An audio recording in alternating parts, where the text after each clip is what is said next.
My name is Joe Sheehan. I was born on Halloween. Don't know if I'm a trick or a treat, but I was born on Halloween. My great-great-grandfather came from Ireland when he was maybe about 18 years old or so. And he had one boy, but that one boy had about 7, 8 sons, so the family really spread out from there. He was born in 1825 in Ireland. I've been very fortunate through my life. I don't know, I believe somebody's watching over me. To me, religion's very important, family's very important, and even in golf, I like golf too. When I was born in 1946, we were living in Bird Island, Minnesota. It's a real small town. Dad felt it's very important to go through Catholic school, grade school, and high school both. And played on the basketball team when I was there, enjoyed that a lot.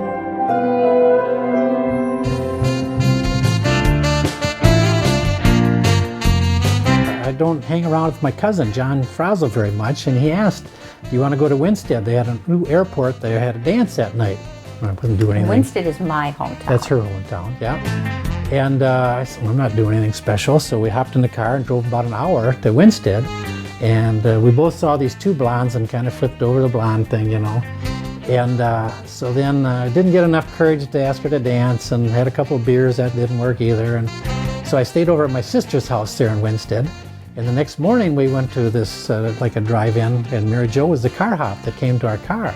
And my cousin John asked her for a date, and she was really nice about it and said, well, I don't date strangers. And John says, I've got a cousin, Kathy Sheehan. Do you know Kathy? And Mary Jo said, yeah, I know Kathy. Well, check with Kathy, and then we'll go on a date later on. So a couple of weeks went by, and I asked John, my cousin, I said, do you ever date that girl? And he said, no. And I said, well, I've got the same cousin, Kathy. Can I call her and date her as well? So I did. I wrote her a letter and explained the situation, and she said, yeah, we can go on a date. So that's how it started. Well, I was just being polite in this. So when he came to pick me up, this is the first date. She stood me up on the first date. I had the car polished and everything all clean. This is my first paycheck ever. I'm 18 years old, and so this was really, really important. So I didn't know this kid. More important to get a job. I'm not going to get fired because of this. This is just not going to happen. He comes to Green Giant. Yeah, I'm not going to give up, so I went to where she was working. And he goes looking for me, and it was just fortunate I was having my break. And I'm sitting outside with his cousin working a 12-hour shift. And he said, how come you didn't come, you know? And I said, you weren't important. And so we made a date the next day. So the rest is history. We eventually went out.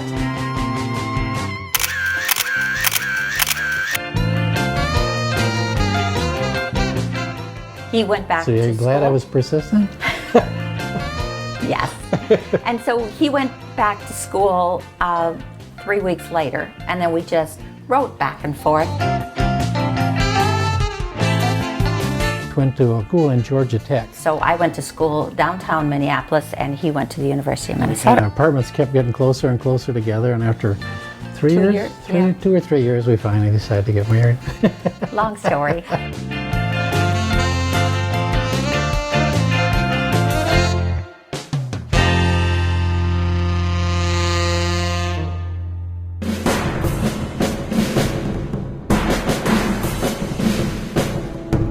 Before I went in to work for 3M, I graduated from college, and then they started a first lottery for draft into the service. And the only lottery I've ever won, I got 79 in that lottery, which I didn't want because I ended up going into service. Vietnam was just tapering off right then. So when I got there, they said every other battalion's going to Germany and Vietnam, and the battalion before you went to Germany, and I thought, oh man. So anyhow, when I got my orders finally for Germany, as far as I was concerned, that was the difference between heaven and hell. I've always dreamed of going to Europe, so I got assigned just south of Frankfurt a little bit, in a town called close to Mannheim, and Mary Jo came over with the 2 kids. She had to wait for a couple of weeks because our son still wasn't born yet. And then she came over on a non-stop flight that went from Minneapolis to Frankfurt. Just lucked out getting that flight. So she came over and joined me.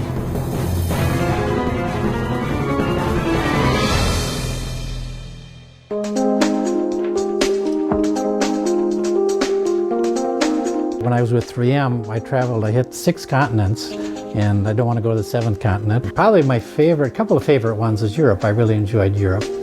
Probably the next favorite was Russia. I was able to go to Moscow. And then probably the most favorite was South Africa. When I went to South Africa, Sherry was going to go to school. My daughter Sherry was going to go to school at London. So the timing was just right. I thought I could bring Sherry along, go to Africa, and then drop her off on the way back from Africa. On the way to Africa. That's right. So she joined me in Africa.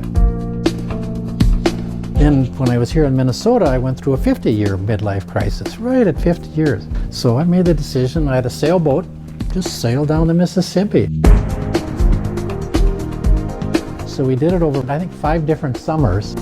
Mary Jo joined me on the last leg from St. Louis to New Orleans, and just went downstream and then trailered it back to Minneapolis. And it was a great adventure, I thought. And it was an adventure. Great adventure. One-time life. Do it and you're done. They're pushing water. I was kind of having trouble getting across the river the other side, right in New Orleans, and the ship was a long ways away, and all of it, there wasn't much wind. All of a sudden I heard this.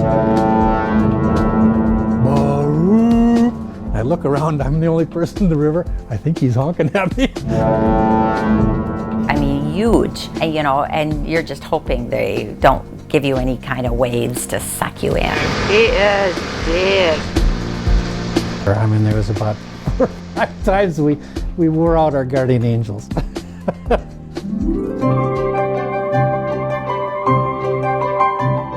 I started by buying 2 left-handed wooden shafted golf clubs for 25 cents each. And I went to the backyard. We had a football field in the backyard, and put 3 cans around, and I would hit it and play in those cans. In the back of my mind, I always felt when I retired I wanted to live on a golf course and go full-time. So when we moved down to Texas, that was a high priority to find a house, and we ended up on a perfect house that overlooks the 18th green on this golf course. I pretty much play every day when I'm down in Austin, so it keeps me pretty busy.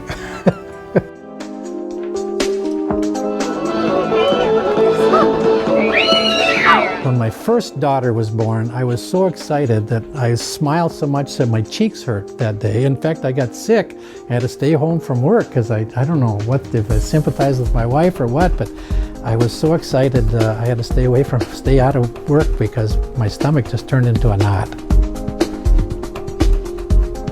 Dad thought, well, big companies have stockholder meetings, we can too. So once a year we meet at Cragen's. My brothers and sisters and all the kids, and there's one time we had 70 of us that we rented out these cabins in Cragen, but we do that every year. I think what's important is that the bond of family continues. You don't always want to agree, but that bond is there. We love every one of our children. And then all our grandchildren we really thoroughly enjoy. That's so important to me.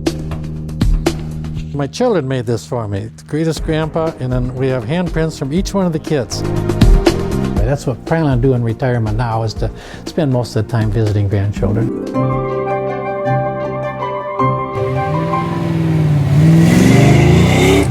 The other thing that was on my bucket list was I love racing. I guess when I was a kid, they used to have a racetrack and I'd hear them racing, and I always went to a lot of races.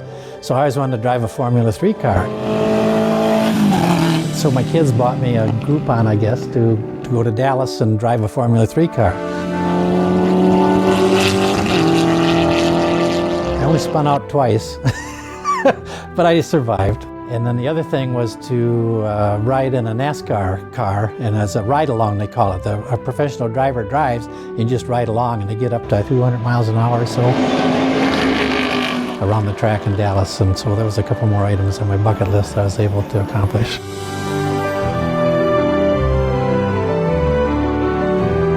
I'd like to take her to Africa, because she didn't go to that one in Africa, right. And I'd like to take her somewhere in Africa. That would be coming up. A nice trip. Yeah. We're looking forward to that.